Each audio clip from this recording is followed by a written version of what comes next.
E aí pessoal, aqui Pastor Matheus Santiago e hoje nós vamos falar de uma parábola muito especial, a parábola do bom samaritano. Essa parábola que todo mundo conhece, mas é cheia de segredos e traz muitas revelações a respeito de Jesus. E ela se encontra no capítulo 10 de Lucas e ela vai do versículo 29 até o 35. Na verdade, o texto inteiro vai de 25 até o 36, porém a gente vai ler de 29 até o 35 só. E diz assim: Ele, porém, querendo justificar-se a si mesmo, disse a Jesus: Quem é o meu próximo? Respondendo Jesus, disse: Descia um homem de Jerusalém para Jericó e caiu nas mãos dos salteadores, os quais o despojaram e o espancaram e se retiraram, deixando-o meio morto. E ocasionalmente descia pelo mesmo caminho certo sacerdote, e vendo-o passou de largo.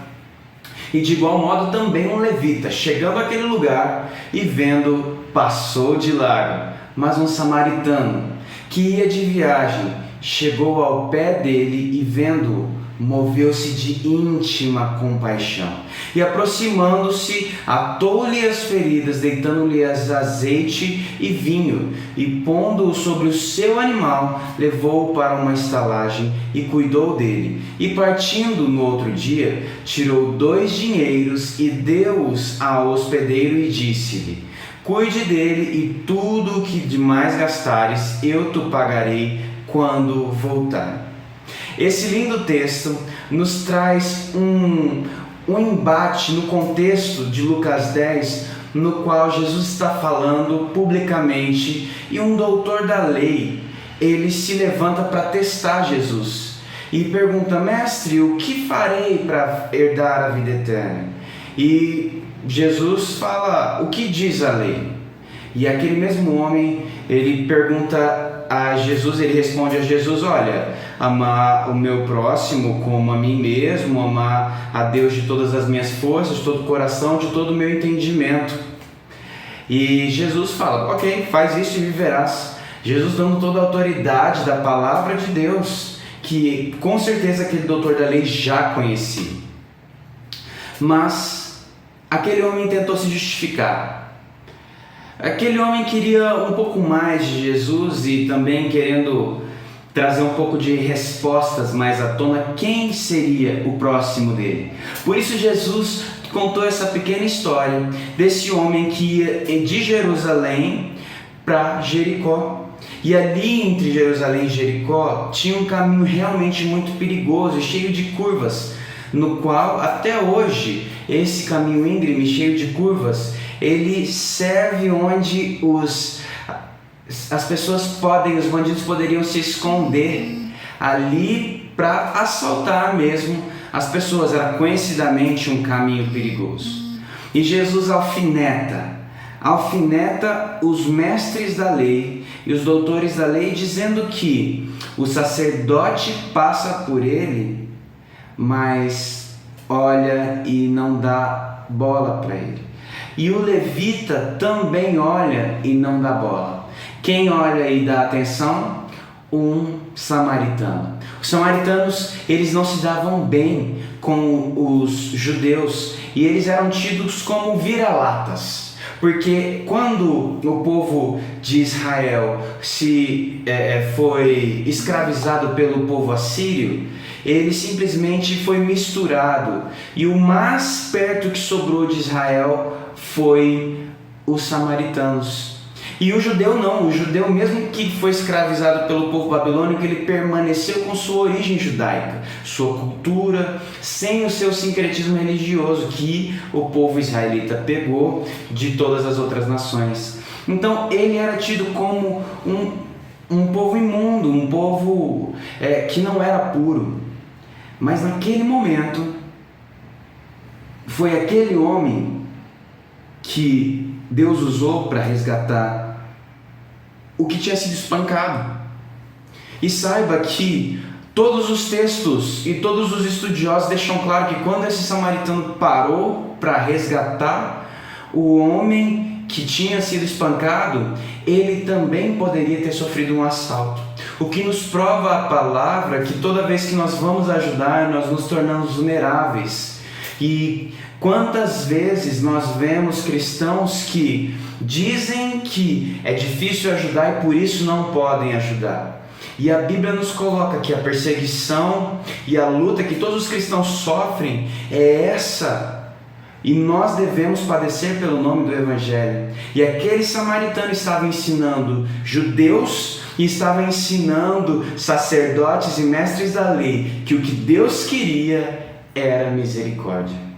O capítulo 10 de Lucas, ele nos traz do início ao fim obras e obras e obras, e ele começa justamente com os 72 saindo e a pregar e a expulsar demônios e fazer coisas muito belas. E quando eles voltam, Jesus procede juízo contra Tiro e Sidom, porque eles não se arrependem. E diz que se as obras que tivessem sido feitas, que foram feitas em Tiro e Sidom, tivessem sido feitas em Sodoma e Gomorra, eles teriam se arrependido há muito tempo. E desce um pouco mais, e ali eles podem ver que Jesus fala que as obras que ele faria seriam muito maiores, porque ele iria para o Pai. E que eles não deveriam se alegrar com estas obras que eles fizeram, mas sim com o nome deles estar escrito no livro da vida, que isso nada poderia lhes ser tirado, e também não foi por obras que eles conseguiram. Então todo o capítulo é tratado em obras e fecha em obras. Depois dessa parábola, lá embaixo, com Marta e Maria, quando Marta começa a conversar com Jesus pedindo que Maria ajude ela no trabalho. E Jesus fala: Maria escolheu a boa parte e essa não lhe será tirada. Nesse aspecto nós podemos perceber que o que Deus deseja do seu povo não são obras vazias como a de um publicano, como a de um fariseu, como a de um levita ou a de um sacerdote, sim obras de misericórdia. Como ele mesmo diz na palavra, misericórdia quero e não sacrifício. Então, da mesma forma, Jesus ele começa a colocar parâmetros de que tipo de obras Deus aprova. E esse homem que vem, Jesus trata com detalhes a parábola que ele pega o homem, ata-lhe a ferida, coloca azeite e vinho, que são os remédios da época. O vinho para tirar com o seu álcool que limpa, e o azeite para curar com a sua ação antibacteriana e também curativa, que restaura. Dessa mesma maneira, ele nos ensina que esse tipo de misericórdia que devemos ter para com os que estão caídos. E este é o próximo. Nós somos próximos daqueles que estão caídos, daqueles que quando passamos, eles veem e nós os vemos e nós estendemos a mão. O nosso próximo não é necessariamente nosso irmão. O nosso próximo não é necessariamente o nosso amigo de trabalho. O nosso próximo é aquele que precisa de nós no momento em que estamos. Essa é a clara e simples mensagem dessa parábola, e que os sacerdotes e os levitas não entendem. Você talvez possa pensar, mas por que Jesus ofende tão claramente? Na verdade, isso de fato acontecia, e de fato aconteceria com muita facilidade, porque o texto diz que aquele homem ele ficou como morto quando ele foi espancado. E quando um sacerdote passava, ou mesmo um levita, ele não poderia tocar em um cadáver, senão ele ficaria cerimonialmente impuro. Isso é o que diria a lei cerimonial. No entanto, aquele homem parecia morto, mas não estava morto. E quantas vezes nós, por causa de cerimônias e por causa de ritos, nós deixamos de fazer o bem àqueles que necessitam. E Jesus nos ensina que é necessário que nós ajudemos, que nós às vezes coloquemos as pessoas dentro dos nossos próprios carrinhos, como era o burrinho. Aquele homem tirou do próprio bolso para pagar a hospedagem para um estranho. E mais do que isso, ele disse: tudo quanto ele fizer e tiver custo, eu ainda pagarei quando voltar. Aqui, vários autores defendem que Jesus está demonstrando uma pequena profecia a respeito de sua volta, de que ele veio resgatou a humanidade caída, quando a lei não deu conta, quando a lei passou de largo e nos viu distraídos e maltratados pelo pecado. Jesus passou, nos tomou em seus braços, nos levou para casa, cuidou das nossas feridas, pagou pelas nossas dívidas e ainda disse que voltaria, e tudo quanto devêssemos, Ele o pagaria. Ele é o bom samaritano. Ele é aquele improvável que pagou por todos os nossos pecados. Então, quando você for refletir ou ensinar a respeito da parábola do bom samaritano, mais do que fazer o bem sem olhar a quem, nós fazemos por misericórdia, nós fazemos nos expondo a risco todos os dias. Como diz o apóstolo Paulo, somos feitos de espetáculo ao mundo, mas sabendo que nós temos em Cristo alguém que já fez isto por nós. Nós temos o próximo que vamos ajudar, porque nós já fomos ajudados pelo próximo. Essa é a essência da parábola, e isso que confronta e afronta os religiosos da época e os religiosos de hoje.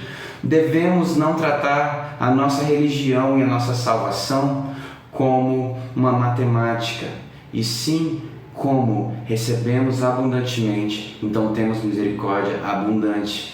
Ajudamos porque nunca jamais vai nos faltar. E se há alguma obra que Deus aceita, são obras de misericórdia.